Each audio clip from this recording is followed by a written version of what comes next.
Good morning. We're going to look at the latest updates, and then we're going to discuss a bit further of what China's hiding. The video at the beginning, I'm going to show you exactly what happened to that gentleman there. In a country where they suppressed since January the 1st any information to do with coronavirus or COVID-19, Wuhan virus, Chinese virus, whatever you want to call it. It doesn't matter walking around the streets pointing and saying, well, where's this and where's that? What I'm showing you is actual footage from real people, real journalists that have done the job of bringing us this information to the world. So let's go to the details of this. So we have coronavirus 486,000, 22,000 deaths, recovered 117,000. As I said earlier on, Chinese app WeChat census virus content since the 1st of January 2020. The Chinese knew about this from the very beginning. This automatically tells you there is something in this. The fact that they are refusing to help, the fact they're not giving information over, the fact they have suppressed things, the fact they have destroyed evidence. But they can't destroy everything because it's already there on the internet when you start digging. So I looked at the inside of the Chinese lab poised to study the world's most dangerous pathogens, Wuhan. So again, another CYA editor's note, January 2020. Many stories reported unverified theory that the Wuhan lab discussed this inner circle played a role in the coronavirus outbreak that began in December of 2019. So it doesn't mean all this information is there. They can't put the genie back in the bottle. It's out. Some scientists outside China worry about the pathogens escaping and the addition of biological damage and geopolitical tensions between China and other nations. It will offer more opportunities for Chinese researchers, and our contribution on the BSL 4-level pathogens will benefit the world, says George Zhao, director of the Chinese Academy of Sciences, key laboratory of pathogenic microbiology and immunology in Beijing. There are already 2 BSL-4 labs in Taiwan, but the National Biosafety Laboratory Wuhan will be the first on the Chinese mainland. There's 3 of them, people. 2 in Taiwan and 1 in China. Now, have we had any outbreaks in Taiwan? No, there's been no outbreaks in Taiwan, but there's 2 in Taiwan.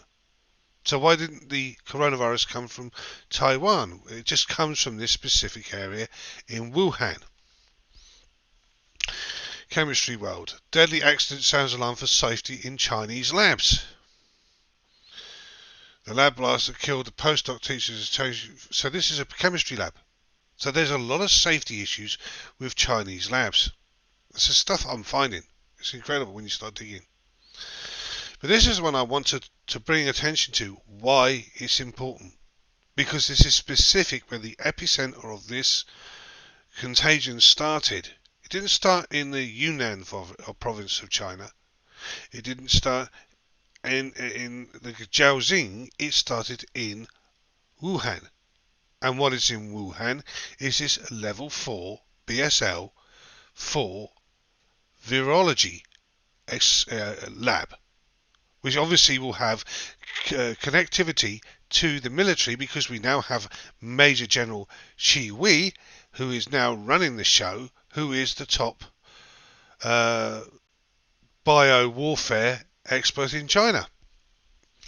But anyway, I digress. Let's go down a bit further in here because this is what I wanted to put up.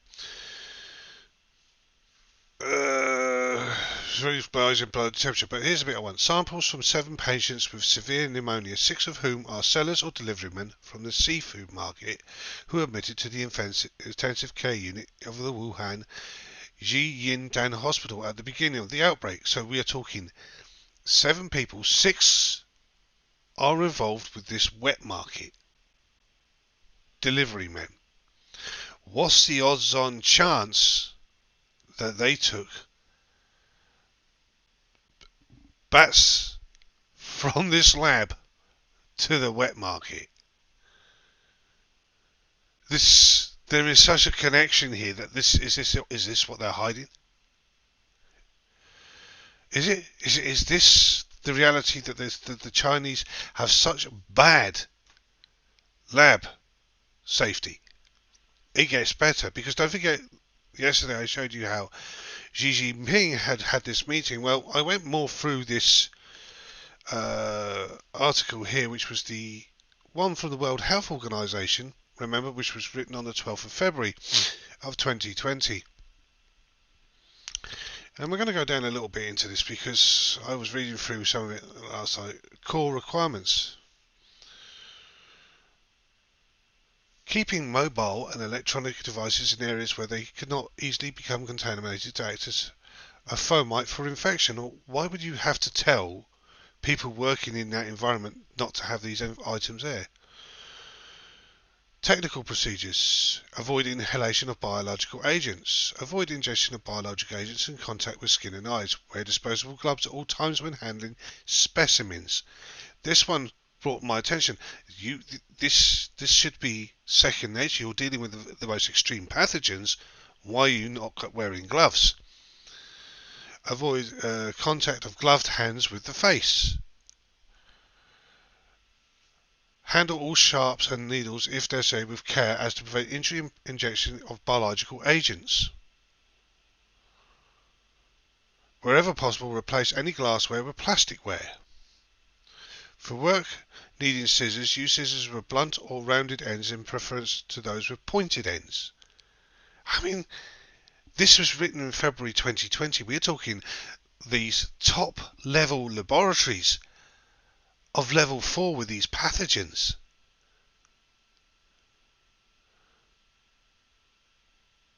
Where are we? There was something else I was looking at here. Personal specimens receipt and storage.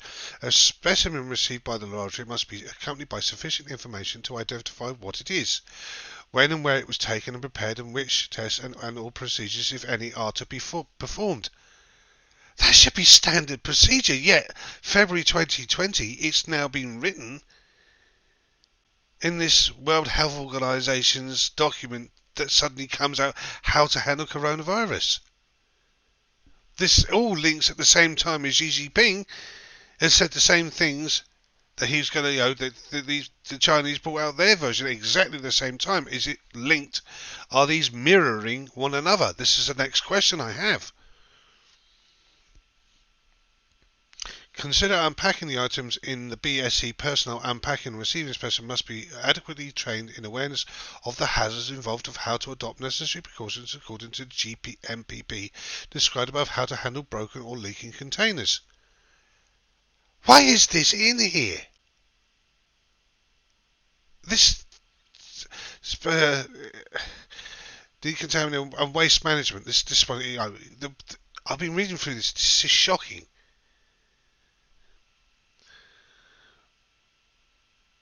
Any surface material to be potentially proper process for segregation of contaminated must be adopted before decontamination disposal.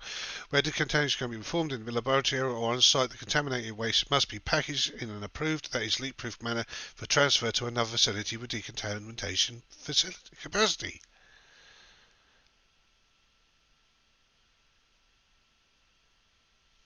The management of waste must be considered in the design. Safety systems must cover fire, electrical emergency. Excuse me? These questions, what the hell? Yeah? And like I said, when was this written? It wasn't written in 2001. No. Interim guidance, February 2020. So, is this evidence to show that this was actually how this damn bloody contagion got out? Wuhan, China. Second Chinese-US workshop on the challenges of emerging infections, laboratory safety, global health security. Meeting report.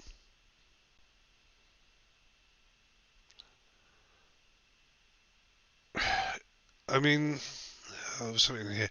Oh yeah, more transparency in the scientific process. You gotta love that. Where's the transparency? This is hidden. The regulation of access to reagents and information. Sensitising relevant communities and establishing norms for the role of individuals, professionals, organisations, academia, industry, national leadership and international organisation. Anticipation and preempting threats.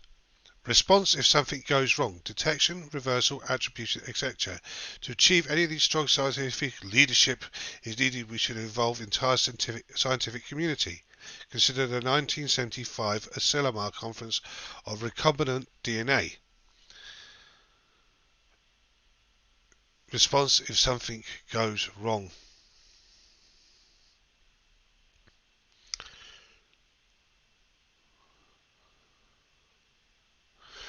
What we have, I believe, is a pathogen that was created or stored in the lab that's got out. Current status of future high-level biosafety laboratories in China. So this article, in 2004, China's central government launched a national BSL program aimed at building a national BSL network. High-level BSLs, as the nose, high-level BSLs are constructed, successfully operated. As of 31st December 2013, you're ready for this? 53 of these biological labs are in China. 42 of them are level 3s. Particularly in China, but more laboratories were completed in acceleration in recent years. In addition to more than 1,000 level 2 labs are currently being operated in universities. There's only one level 4 on the mainland, but we know there's 2 in Taiwan. On January 31st, the first Chinese BSL-4 laboratory, National Biosafety Laboratory, Wuhan, constructed by the Chinese Academy of Sciences, was physically completed after several years of commissioning and validation by relevant and local and international authorities. 2015, this thing's been running. Shocking, isn't it, when you go through all this? Identification. Diverse alpha coronavirus and beta coronavirus in China provides a new insight into the evolutionary origins of coronavirus-related diseases. I need that to read for your thing. Fusion mechanism. Material fusion inhibitors targeting HR1 domain in the spike protein. This is why I think there's something there's not enough information. There is not enough information about what's going on.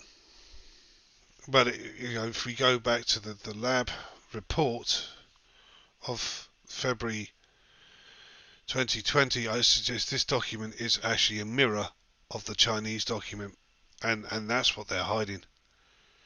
A complete and utter failure in the safety and management of the viruses contained within this laboratory. And I think that the fact that we have 7 individuals, 6 of which were people that are taking it to the market, sample 7 patients with severe pneumonia, 6 of whom are sellers or deliverymen from the seafood market. It's everything pointing to what I suspected all the way along. Now, is it a bioweapon? I don't know. Was it released deliberately? No, I don't think so. I think this was a complete and absolute mega accident. And this is really going to embarrass the Chinese, especially on the safety record, considering the article of 2004 when they got pulled up for it last time.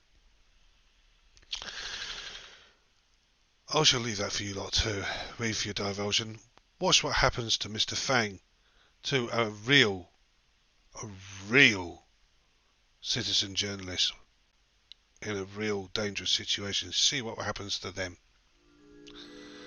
Ta-ta for now.